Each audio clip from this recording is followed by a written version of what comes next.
Bill,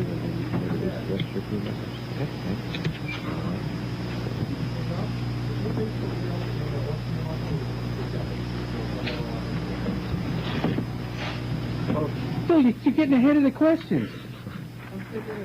I don't want to ask you something if they started. Good morning, everyone. Welcome to our STS 99 post-landing flight crew news conference. And the entire crew is here. We'll begin with Commander Kevin Kriegel, who will introduce the other crew members of the mission. Kevin? Hi, welcome. Good morning. It's great to be back in Florida. I'm glad we got back in on the second rev, because if we look at today's weather, I don't know whether we'd have made it back into Florida today or not. And it certainly was a pretty darn good mission.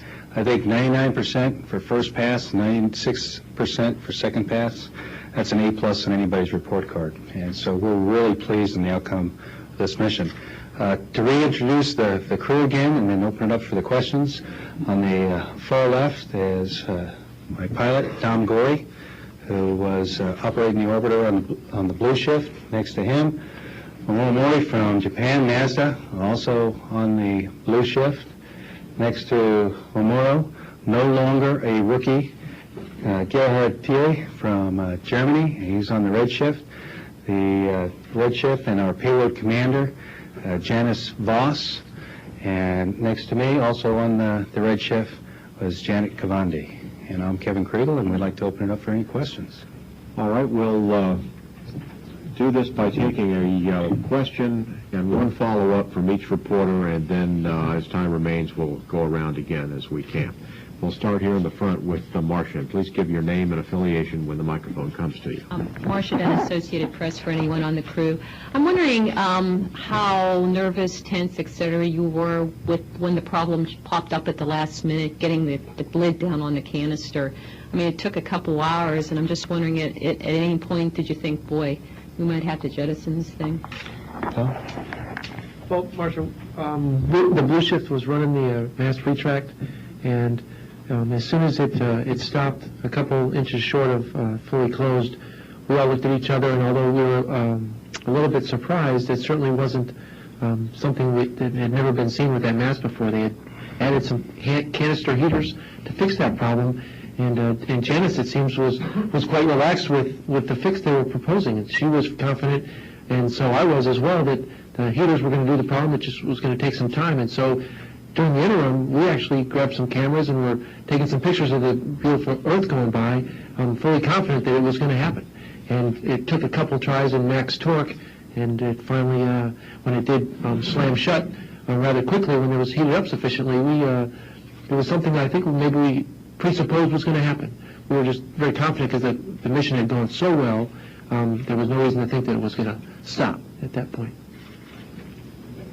Well, if you went into this thinking that it might be a little monotonous in terms of your day-to-day routine, and yet there were things that popped up like the fuel conservation in this at the end that sort of maybe, kept it anything but monotonous. Is that so? I mean, this certainly gave you more to think about anyway. Well, I think we made a comment once. Our supervisor that trains us, SimSup, Earl Easterbrook, I asked down to the Mission Control Center, I said, is Earl in the Mission Control Center? Because we had just a couple of little ones, but the payload and the orbiter worked just fine, and that just kept us on the toes.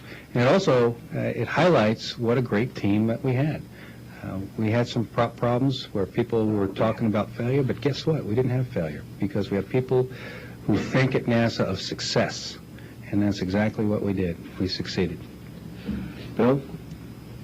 Bill Hall with CBS. Wanted to follow up, I guess, for maybe Janice or Kevin, I don't know which, but for some reason going into this mission, folks on the outside anyway were all worried about the mast and the radar circuitry and all that kind of stuff. Were you guys, I don't know, surprised that this thing went as well as it did? Because I don't know anybody on the ground that was thinking you're going to pull this flight off with the level of success you had. It was pretty impressive.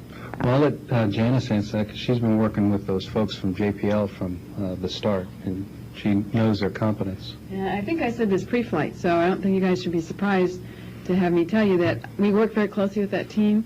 They were very upfront with us about what they were doing and why they were doing. As Don mentioned, We knew all about how they had worked the mast and the things they knew about it and how it was supposed to work, and we had complete confidence that they knew how to make this work. We go into space to look at new technology, and it's very appropriate that when you're flying something brand new, that you look at all your options and have all your contingencies in mind and know how to take care of anything that arises, and I think that was demonstrated by the really exceptional work that was done by this team.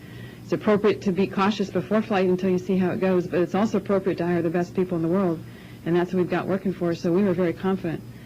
The mast actually the whole system did better even than we thought, because it's very, very accurate. They allow for certain uncertainties in certain areas, and they've done such a fine job that they didn't even need to use most of their backup plans to get the accuracy they needed. So it's just we have, as Kevin said, a really superb team working for us, and we had full confidence that they would do a wonderful job.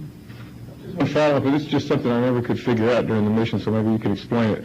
The 12, or maybe this is for Gerhard, the 30-meter XR data, which is global and is freely available to the public, what do you not get with that you would get with the 30-meter data set that NEMA is classifying? I don't understand the difference. In other words, do you get something in that other set that's different from the 12-meter set? I mean, from the XR set? Yeah, the sea radar is a scanner that actually is 4 swaths in one. So the sea radar beam was looking at 4 different spots while it was airing at one time, and had a width of 200 kilometers, whereas the higher frequency XR range, the lower wavelength, had only a 50 kilometer swath. So XR actually does not have overlaps. We have gaps in the XR data, especially around the equator. At higher latitudes, where the flight paths come together, we have almost complete coverage with XR data as well. But the sea radar data really provide full coverage. XR does not, especially not in low latitudes. I just want to follow up. Do you know what the difference is, percentage-wise, what you don't get that they do? The ratio of the swath width is 50 kilometers for XR and 200 for sea radar. I don't know it's not exactly linear on the equator, so of the order of 25 to 30%, I would say, is what you have in XR at low latitudes, but at high latitudes you have almost 80 to 90%. That would be my guess. Phil? Phil Norton for Janet. Let me follow up on the previous question. Was there any doubt in your mind that the prop people wouldn't be able to come up with creative solutions, or that you'd have to go into hamster mode in order to generate enough fuel to last for the entire mapping mission? No, I think everyone on the crew was very confident in the mission control team's ability to make up the extra prop. I don't think anyone on board was concerned at all that we wouldn't have the prop that we needed to make up the mission. And then, in fact, they did more than that, and they went beyond that, and we were able to make up additional mapping that we didn't realize that we were going to get before we left. So they did a great job. Let me ask JV to follow up on that part, though. Any regrets whatsoever that you didn't get the additional 10 orbits, which would have resulted in the full 159 orbits goal that was originally set out for this mission? I know everybody, I talked to all the radar scientists, are ecstatic with what they do have and how low area they didn't get. But anyways, you just couldn't get that one last little bit to make it absolutely perfect. I'll paraphrase the mission scientist Mike Kobrick, who I think summarized it best, something to the effect of, more data is always better. You always do what best you can do, and we had a super mission, and we're hoping that they'll get more data later.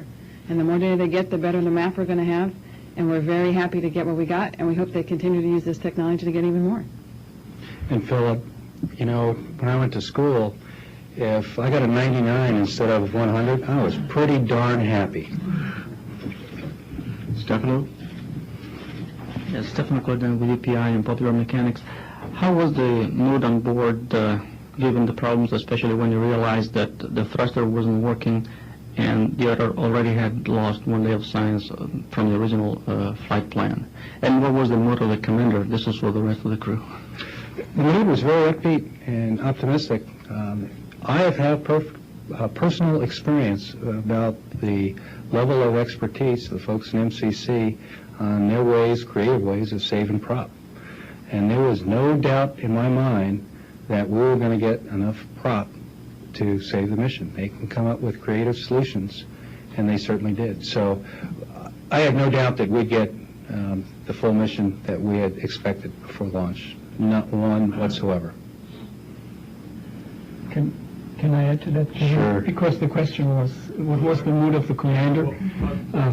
Being the rookie on that mission, I had some freedom in scratching my head. But Kevin said, Garrett, don't be worried. This is not a critical situation, and they will find it. And so Kevin knew it up front. That eased me, and the rest of the crew was, as Kevin just said, very confident that we would get it in, and we did. Dan? Dan Billow from WESH TV. A couple of questions. A question for Janet Cavandi. When the canister lid got stuck, did you think that there was any significant chance that you would go out there and try to fix it, and was there anything that you could have done if that had come up? Because I know it was mentioned while they were looking at it. Unfortunately, I didn't know anything about it because I was asleep at the time. So, what woke me up actually was the elation that I heard on the flight deck whenever the canister finally closed. I heard Janice especially, and so I ran upstairs. I floated upstairs quickly to see what it was, and they said they just closed the lid, and but it's kind of late to be closing the canister lid, and then they told us about all that had happened while we were sleeping. The answer to the question, could we have done anything about it? I think the answer is yes. We trained to close the lid. We had trained to retract the entire mast in if it was necessary. We have power tools that were provided for a space station that we have used during training to retract the mast and to close the latches if the latches did not close. So we did have a contingency plan to go out and do an EVA if we had the time, the prop, and the everything else that was required to do that, to keep us up enough time to complete that task. And a question for the commander, or perhaps others may want to chime in, because I was struck by the landing last night and just the scenery and the way the sunlight was and landing just right at sunset, and wondered if you may have had any time to appreciate that, or whether you were struck by what it looked like landing right at that time of night or day. I knew what it was going to look like at landing time because before we launched in the shuttle training aircraft, we went ahead and we were fortunate enough to do our practice runs right at that same time, both for the first rev and the second rev. So I was very familiar with what the lighting conditions were going to be. We had a great pass over northern Canada and the U.S. coming in.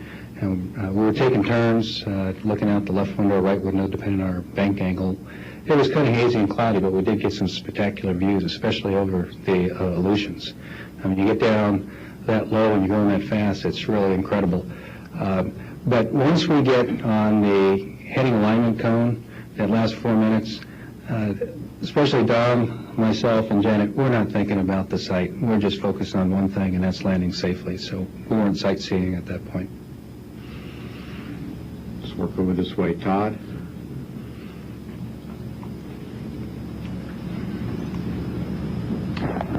Todd Halverson of Space.com. I think most of the researchers involved in this mission agree that everything kind of went beyond everybody's expectations in terms of the way the mast worked and in terms of the amount of data you gathered.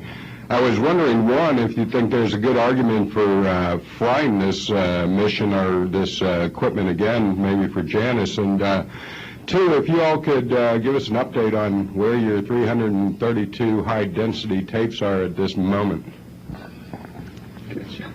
The science team, of course, is always looking ahead to the next research project, and even before we had launched, they were talking about what they might do with this hardware in the future. There are several things they already had in mind that you might do to get yet better data. We have, as you know, a transmitter receiver in the bay and a receiver on the outboard antenna on this flight. If you made the outboard antenna a transmitter receiver, which would require some hardware modifications, you could increase the accuracy of the map by quite a bit. You could pick a different orbit. Now that we have a map that tells you some things about how the land lays, you may want to, for example, go to a lower inclination orbit and concentrate on the equator where we had just barely the minimum overlap, since we now have good coverage of the higher latitudes. Those are some of the options that I know they were discussing pre-flight, just looking ahead to ways you can continue to get better maps for the planet. I'm sure they're discussing all those options and looking ahead post-flight. In terms of the tapes, I know that some of the payload folks were here last night, ready to start unloading stuff off the orbiter, so I assume that they are busily copying tapes and distributing them as we speak. And just a quick follow, would there be any application on the International Space Station for flying a radar like this? But there potentially could be. You could, because they fly radars like this on satellites, so that's something that you could do if you wanted to. I haven't heard any discussions on that subject. Coming over here? Yes. Segawa from Mainichi Shimbun. I want to ask in Japanese to Mori-san. Mori-san、お疲れ様です。2度目の宇宙飛行を終えて、地球に戻られてきて、あるいは地球の感想、あるいは地球の重力の感想をお伺いしたいんですけど。His question is, since I came back twice to the Earth since last time, what the feeling of the gravity this time? Yes, well, last mission was my first in Japanese. 最初の時にはゲハトと同じように初めての経験だったので、全てが初めて新しい印象だったんですけども、それで前回の時には覚えてますけども、地上に帰ってきた時にも重さっていうのはこんなに大変なのかっていう、本当に軽いものでも重く感じたんですね。でも今回は無重力に行った時も、地球に帰ってきた時にも、そのパラメータ、重力というパラメータに関してはもうありますから、無重力に1日目は背骨がちょっと痛かったわけなんですね。で今回はどうも痛かったのは体の動きが無理していろんなそういう適応するために動いてたと。でも今回はそれが全くなくて、すぐ適応できて帰ってきた時にはこうなるだろうという予想がありましたから、しかし変わらず同じ気持ちなのは、やはり宇宙というのは人工というかスペースシャトルの中は全て人工ですよね。で帰ってきてこの自然の大気、自然の湿り気っていいますか、そういう感じがやっぱり、私たちが本来住む場所だっていう感じがしました。Yes, first time I went up in space just like Gerhard. Everything I experienced is the first time. So I was very much surprised in how my body adjusts, microgravity and everything. But in this time, my body knows how to behave and how to adapt such microgravity. And also,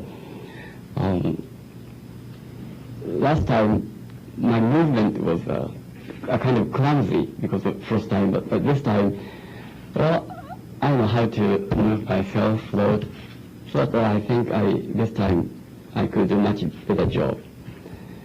But the same feeling the last time I had this moment when I came back was how gravity affects our body for whole life forms on Earth.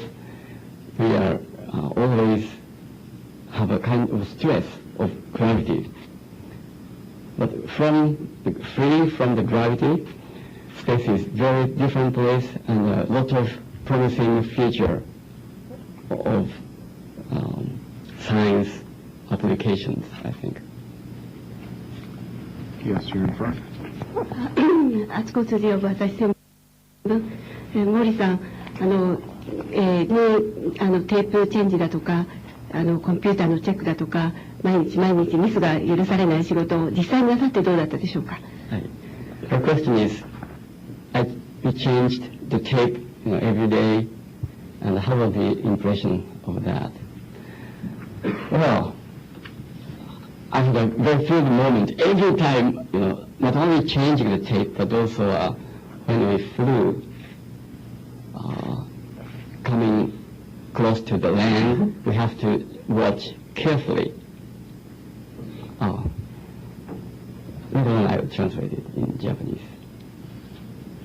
So that this mission, although very different from the previous flight was space dive mission, so that I had a lot of small experiments. But this time, dedicated mission for mapping.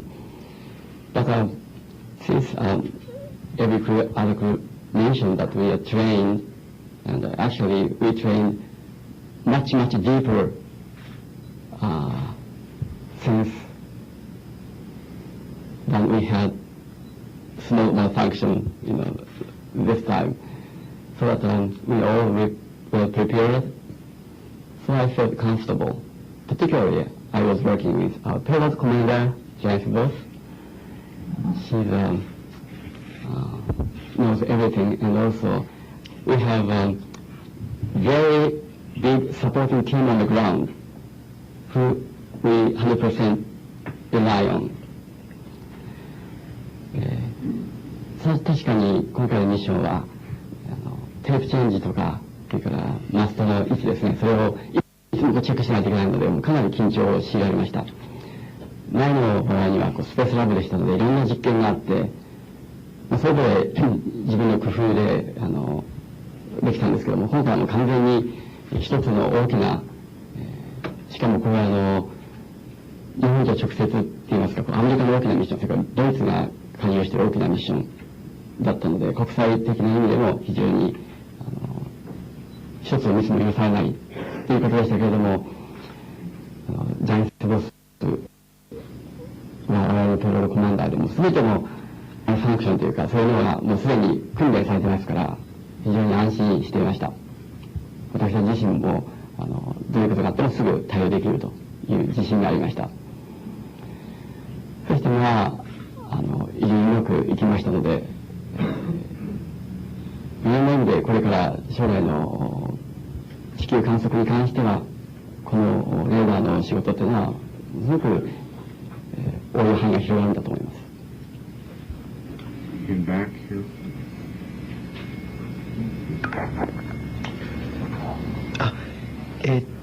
NHK の木島と言います。実際予定よりですね、観測の、データのパーセンテージが広まって非常に結果が良かったんですが、それを受けて感想とですね、あと森さんなんか日焼けされたんじゃないか、ずっと窓を見てて太陽を浴びて日焼けされたんじゃないかという話もありまして、その2点日本語でお願いします。 His question was, our result was over we expected. I mean, originally 90% of the total, but we had more. So what will be my impression about that? And the second question was, since I saw outside and the sun was so bright, I might have get burned my face or not. そうですね、毎回軌道が回るたびに新しいデータが出てくるんですね。で、何%終わったという情報が地上からインターネットで上がってきます。それでメールを開くたびに、ここまで行ったということで非常にワクワクしていまして、目標を超えてさらに9時間延長できるということで、非常にやりがいがありました。太陽は窓を通してくるんですけども、UV フィルターっていうんですかね、紫外線フィルターがありますから、それで問題なくて、今焼けてますか？でもそれに、その前のビーチハウスで焼けたんじゃないかと思います。地上で焼けたんだと思います。I haven't answered it in English yet. We exceeded 90%. And we had another extra 9 hours. So that every time we flew on orbit, we counted, and also we received mail, but how many percentage we pursued, how many percentage we finished, all the time. So all crew members reading the mail from the ground and excited very much. Now, next 9 hours we can perform much better result we expected. And because face with sunburn before I met you on the ground before the mission. You know, the space shuttle window had a UV filter which cut our face burn from the sunlight. But probably because I if I have a sunburn right now, we had a very nice time actually because of our commander. We relaxed at the beach house. You know, we tend to become very tension before the mission, one day before the launch. But we had all crew members had a nice time at the beach house. That might be the reason I get sunburned. All right, right in the back there. Mine Sasaguro, Fuji TV. I'd like to ask Mori-san again. モリさん、作業で忙しいとおっしゃってたんですけども、最後に結局一周多く回ることができて、その時にはどんなことをされてどんなふうに感じられたか、それからもう一つは、今回取られた地図のデータが、アメリカの軍事目的のために一部使われるんではないかという、声もあるんですけれども、それに関して、生命をかけて、命をかけて取ってこられた宇宙飛行士としてはどういうふうに考えていらっしゃいますか、感じられますか。The question is, we had an extra orbit before landing. So I was thinking about during the extra orbit.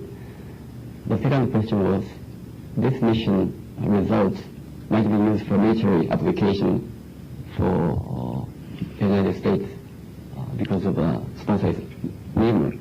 What do I think of that?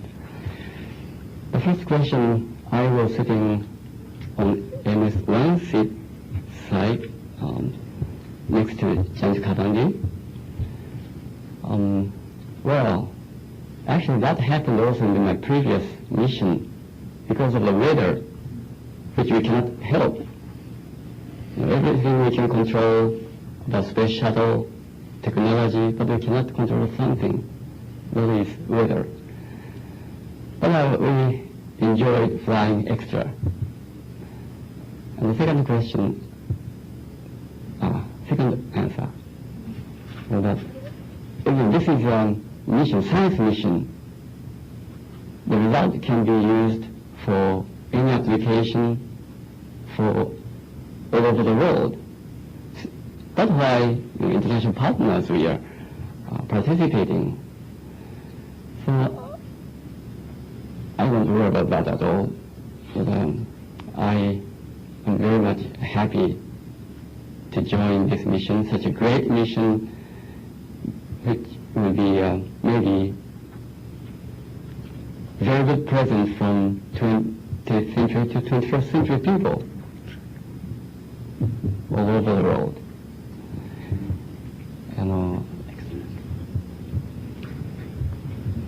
All right, we have time for one more here in the front. アンサー、日本語でもお願いできますか、両方に。短くて結構です。はい。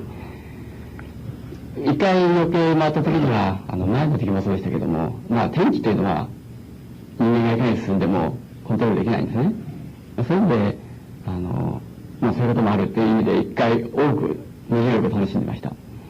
二つ目の質問というのは、サイエンステクノロジーというのもいろんなアプリケーションがあるんですね。その一つが、軍事ということがあるかもしれませんけども、それは私たちを使う、この本来データ自身というのはニュートルなものなわけですから、それは十分いろんな、使う場合に議論されて、オープンされていいことだと思いますね。でもあくまでもこれは全ての人に幸福につながるようなためのデータで、おそらく今世紀から来世紀にかけての人々のために20世紀からの非常に大きな贈り物に相当するんじゃないかと思っています。Right here in the front, and this will be the last one. Let me ask, this is Ishiguro from Yomiuri Shimbun. Let me ask this question to Dr. Boss and Commander Kriegel. How was Mr. Mori during the mission as a colleague? and this is a question to Commander Kriegel. You offer the extra vehicle activity when the lodge started to present the problem, and right now Dr. Chavandi showed her willingness to have the EVA. Does that mean that at that moment still the option of having EVA open while we understand that it was already excluded? As you know, I was on the same shift with Morrison, and I was extremely pleased. We discussed pre-flight issues of trying to keep fresh and not losing your focus after several days of doing the same thing. And Memorial was always one step ahead and looking ahead and saying, we got a tape change coming up here, we got a handover coming here, don't forget the X tape change. And I think he did a superb job of keeping his head in the game and doing a great job for the JPL team. And your question about to do in the spacewalk or the EVA, when managers decided to extend by extra 9 hours, we gave up what we call the contingency day for an EVA, or a planned day in the flight plan to do it. However, I kept up my options for the crew to do one if the managers decided to use one of our contingency landing days. So that's why Janet and Gerhardt were still sleeping. We do the same thing. We've got the Ku-band antenna, which is a very valuable piece of equipment, and we go to stow it at the last minute. If it fails to stow, the managers have the option, depending on what the weather is at the landing sites, to say we will give up one of our landing opportunities to try to save this valuable equipment. So we did not have contingency for a plan, but I was leaving our options open from a crew perspective, that if the weather allowed it and the managers felt comfortable, we could have given up one of our landing days to go ahead and do a spacewalk. Monroe is a great colleague, as well as all of our folks on the crew. We just had a really great team, and I'll put a plug in there for the Sony high-definition TV. Dom, myself, and Memorial were all trained to use it, but Memorial took it upon himself to go ahead and get some great shots. He got up in the middle of the night sometime because, unfortunately, he wasn't awake a lot going over Japan. I think he got a great shot of Mount Fuji, and the last day that we had it, as we're passing by, Tokyo came out in the clear, and he just did way beyond what was expected of him, and did a super job. All his countrymen, I mean, I know all the folks in the office are very proud of him, and all his countrymen should definitely, countrywomen should be proud of him. All right, on that note, the astronauts have a plane waiting for them out of the shuttle landing facility, so we'll conclude the briefing, and thank you very much.